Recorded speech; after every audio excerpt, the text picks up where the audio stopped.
వాణి అక్క ఏం చేస్తున్నావమ్మా? ఆకుకూర కట్ చేసుకుంటున్నా. అవునా? ఎందుకు? ఆకుకూర తాలింపు చేద్దామని. అవునా? మామూలుగా ఆకుకూర తందు చేస్తారు కదా, ఆకుకూరతో నేను ఎగ్ చేసి తాలింపు చేస్తాను. అది ఎలా చేస్తామనేది కూడా మీకు మళ్ళీ చూపిస్తా. ఆవాలు, జీలకర్ర, కరివేపాకు వేస్తున్నాను. ఇప్పుడు ఎర్రగడ్డలు వేస్తున్నా.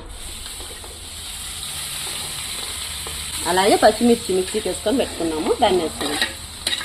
ఇది కొద్దిగా వేగిన తర్వాత దాంట్లోకి వేసుకోవాలి.